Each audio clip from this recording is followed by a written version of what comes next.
Baik, pemirsa, kita masih bersama-sama di Hukum di Mata Bawah dan kita akan lanjut lagi perbincangan kita malam hari ini. Cak Bowo, ini masih seputar berita hoax ya, yang sekarang lagi marak di mana-mana. Apalagi sekarang menjelang pilkada, pemilihan presiden ya. Pilkada lagi, pemilihan presiden. Nah, ini kayaknya banyak sekali ya. Isu-isu betul. Nah, ini. Dalam tanda kutip digoreng gitu ya, saling ya menjatuhkan satu sama lain. Nah, ini kalau Cak Bowo melihat fenomena seperti ini tuh apa nih menurut Cak Bowo ini? Ini kalau kita lihat jangan sampai nantinya kalau ada pilpres ini masyarakat akan menjadi persatuan dan kesatuan dijaga. Ya. Dikarenakan pendiri negara kita dulu akan nangis nantinya. Ketika seperti ini bangsa tercorak-corek dikarenakan sudah ada satu perubahan pada pasal 4. Kalau pasal 4 itu sudah sekelompok sudah diwakili ya dulu ya. Tapi sekarang ini presiden ini dipilih oleh 250 juta ini jiwa. Tapi berapa yang milih? Nah, ini jadi besar. Kalau 250 juta ini yang nantinya orang yang anak-anak dewasa, kalau anak sih nggak milih, 17 lebih nanti akan memilih.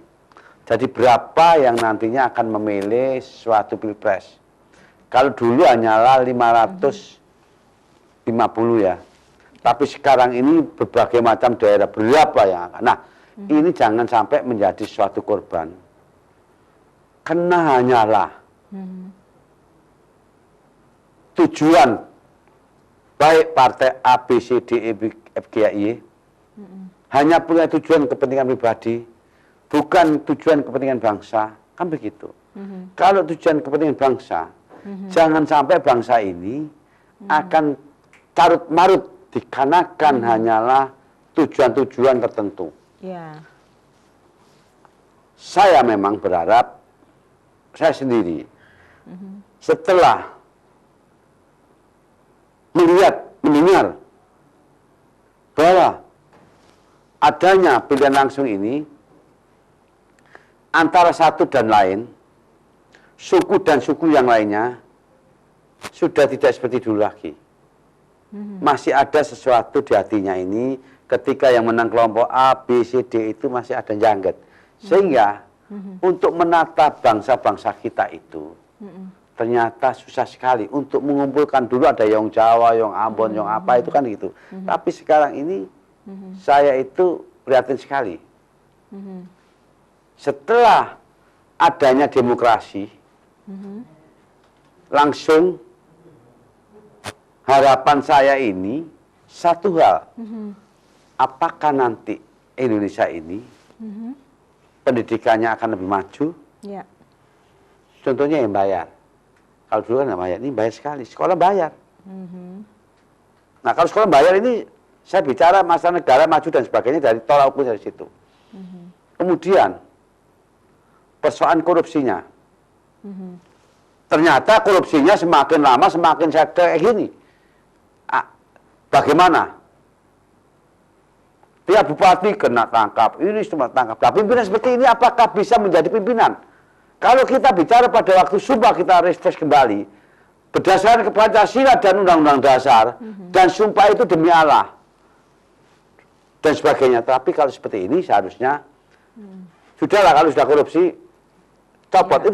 Itu ada suatu hubungannya dengan persoalan Undang-Undang 30 atau 14 nih. Pasal copot kalau gitu.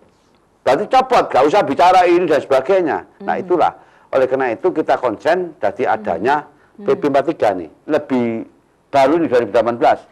Nah, ini konsen siapa yang tahu korupsi dilaporkan dapat uang. Enak kan? PP, pemerintah nih baru, makanya konsen itulah. Jadi kembali lagi, kalau kita sudah begitu, kita sudah menjauhi, ini berarti ada hubungannya dengan Pancasila sila keempat. Instrumennya ke bawah tidak sesuai ini. Kalau instrumen ke bawah itu berarti tidak seperti hubungannya dengan pemilihan langsung. Tapi bagaimana ini kelompok tiap-tiap daerah itu bisa. Tapi inilah sudah menjadi satu resiko, satu konsekuensinya sehingga negara ini sepertinya seperti ini. Ya kan? Ya. Nah, apa yang saya sampaikan bahwa korupsi itu tidak, kalau dulu hanya kelompok-kelompok, tapi sekarang ini korupsi itu semakin lama, mohon maaf nih, sudah merata.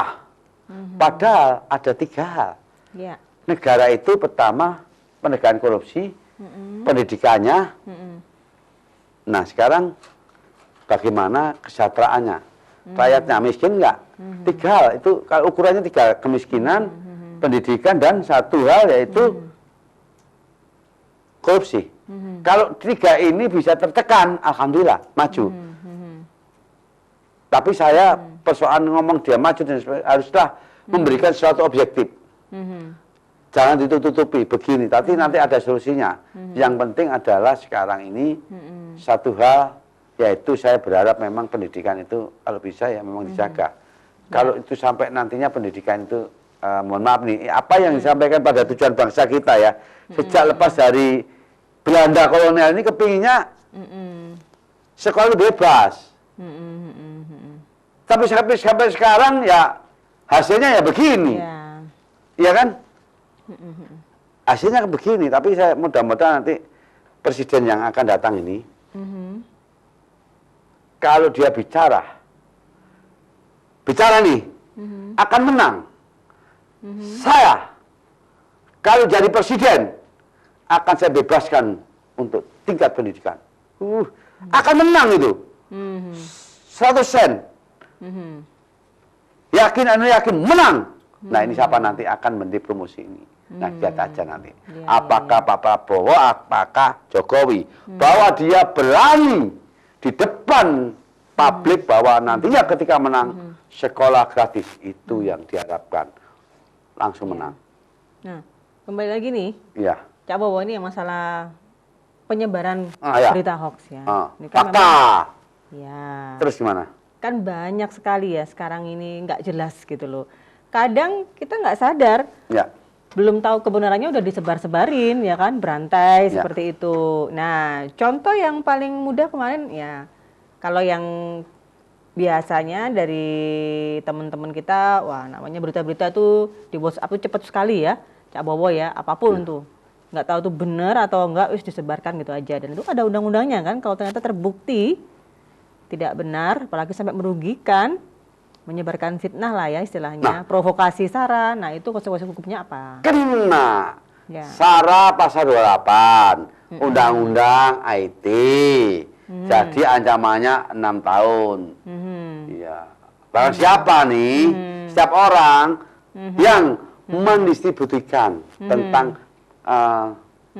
hubungannya dengan kebohongan, menimbulkan suatu gejolak SARA, jelas. Sudah masuk unsurnya. Tadi saya katakan unsurnya sudah. Ini hati-hati. IT pasal 8 hati-hati. Nah, kalau pasal 27, fitnah, penyemaran, mengatakan asusila, itu kena 6 tahun. Masuk, maka hati-hati. Sekarang jangan terpaut masalah hubungannya dengan IT. Ya, sebenarnya kondisinya sama ya Cak Bowo ya. Kan kita nyebarin juga nanti bisa aja ketika ditanya, loh saya kan merasa dibohongi juga, kan saya dapat berita dari teman saya nih gitu kan, saya nggak tahu kalau itu bohong. Nah ini tapi tetap kena kan, kena pasalnya kan. Nah, kena kata-kata menunjukkan itu. Sekarang yang itu kasusnya Ratna Sarumpait. Oh iya. Nah itu gimana itu yang setelah diceritain percaya ya menyebarkan kan secara tidak langsung kan seperti itu. Nah makanya kalau menjabarkan ini adalah pasal 2 dan 3-nya kalau Undang-Undang 146. Tapi kalau tentang IT masuk 6 tahun. Kalau Undang-Undang nomor 1 tahun 46 hanya 2 tahun 3 tahun. Tapi sesuai dengan pasal 21 KUHP dia tidak masuk. Ya. Tahu ya? Kalau IT masuk, tapi kalau Undang-Undang 146 tadi saya sampaikan, orang yang mencari dan sebagainya, kalau ini sudah efektif. Tapi sekarang yang efektif kalau saya adalah makanya ada primer dan subsidiar. Kalau nggak kena primernya, kena subsidiarnya, maka hubungannya dengan Undang-Undang IT. Berarti artinya kalau misalnya nggak disebarkan via online, menyebarkan yang selain online, Ya. nggak apa-apa. Agak susah kalau undang-undang nggak apa-apa kan? Berarti karena merasa dibohongi kan? Iya. Nggak tahu. Iya. Karena kan Nggak masuk dong. Iya. Berarti nggak kena ya, Cak Bowo? Agak susah. Katakanlah unsur-unsur pidananya, deliknya agak susah. Kalau apa yang disampaikan. Kalau mengacu Undang-Undang Nomor 1 Tahun 46 Iya, ya. agak susah. Penyebarnya ya ini. Tapi ya. yang menurut pandangan saya yang cocok ini, IT-nya itu cocok nih aplikasinya yang benar. Kalau saya loh, tapi nanti semua punya pendapat, monggo silakan. Saya menurut pandangan saya seperti ini. Makanya hati-hati. Kalau 146 itu masih gelap-gelap, rawang-rawang. Tapi kalau nomor ini sudah jelas. Kalau mau nahan loh ya. Kalau mau nahan. Ada yang ngomong 10 tahun. Tapi yang ini yang lain 2 tahun, ada 3 tahun. Ya, berarti nggak ditahan kan? Kalau itu 146. Tapi kalau pasal ini ditahan, penyebaran ditahan. Meskipun dia pasalnya terus serta 55-nya. Nah. Ya.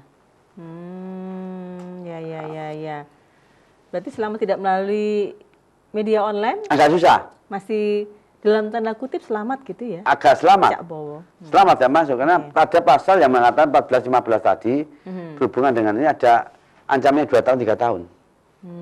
Kalau ancamnya 2 tahun, 3 tahun, nggak mungkin. Nah, bagaimana bisa nahan? Yang bisa ditahan itu ancamannya lebih dari 5 tahun. Atau ada spesifik, eksepsionis. Jadi ada perkecualian di dalam ya pasal 506, pasal 378, penggelapan, penipuan, mucikari. Itu kan 4 tahun. Tapi bisa ditahan. Tapi bisa kan penggelapan, penipuan, 378, 39 dengan 4 tahun. Tapi saya tahan. Ya. Itu bisa. 351, ancaman 2 tahun 9 bulan. 351 ketika penganiayaan berat sehingga luka. Kan 2 tahun 9 bulan tapi bisa tahan. Ya. Jadi dilihat lagi ya? Dilihat lagi persoalannya pasal yang hubungannya dengan kuap. Ya. Berarti aman dong yang Salah. kemarin? Yang kemarin aman berarti ya? Nanti tinggal nanti bagaimana hubungannya dengan itu apa? Mohon maaf nih, hubungannya dengan nanti pengembangan tentang adanya satu penyidikan bagaimana. Tapi yang jelas harus ada saksi, penguatan saksi. Ya. Nggak segampang apa yang disampaikan bahwa Undang-Undang 146 ini efektif. Karena sudah ada kondisi dan situasi sudah berubah. Oh, jadi memang seharusnya kalau saya Undang-Undang IT. Ada itu. Kalau ya, Undang-Undang Nomor 146 susah karena sudah tahu ya. Kejahatan lalu kan kejahatan sudah tingkat tinggi sekarang. Ya. Jadi nggak seperti dulu lagi. Sudah nggak efektif lagi kalau saya. Makanya ini ada dipaksakan begitu nggak ada masalah. Tapi nanti jaksa akan meneliti apakah ini unsurnya tepat enggak. Saya yakin tepat. Menurut pandangan saya tepat data IT. Baik. Tapi makanya apakah ada dan atau mungkin ya. Ya. Oke, jadi kita tunggu saja ya, Cak Bowo ya. Baik, kita break sebentar. Dan pemirsa, kita akan kembali lagi setelah yang satu ini. Tetap dihukum di Mata Bowo. Jangan kemana-mana.